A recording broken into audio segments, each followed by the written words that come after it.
સમયના વિશે તમે શું કહેવા માંગશો? જો ઓસ્ટ્રેલિયામાં અમે 11 મહિના રોકાણા. હા. અને અમારા દીકરાનો દીકરો ક્રિસ છે.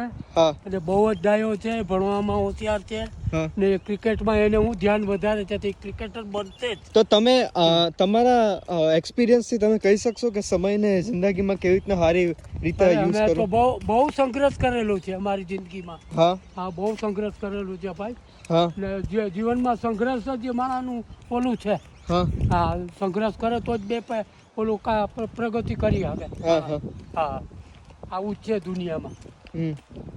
ને સારું બનવા માટે નહીં, પણ સારા માણસ બનવા માટે. હા. હા. હા, જિંદગીમાં આવો અવતાર, મનુષ્ય અવતાર પાછો આવતો નથી માણસને. હા.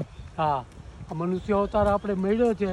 હા. તો સારા કર્મ કરીને જવાનું. હા. જો સારા કર્મ હોય, હા. ભગવાને એ જ કહે છે ને, કૃષ્ણ ભગવાને, હા. કે સારા કર્મ કરો.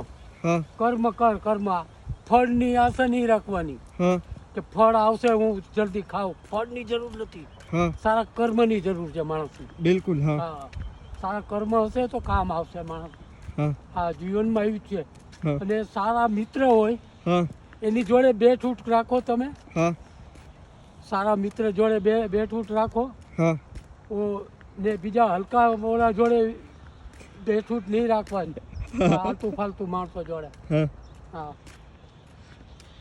તો થેન્ક યુ મિત્રો જોવા માટે વિડીયો. અને મને આશા છે કે તમે કંઈ શીખ્યું હશે એમના એક્સપિરિયન્સથી, જે લાઈફના પર્સપેક્ટિવ છે એ જે વિચારે એમના તરફથી.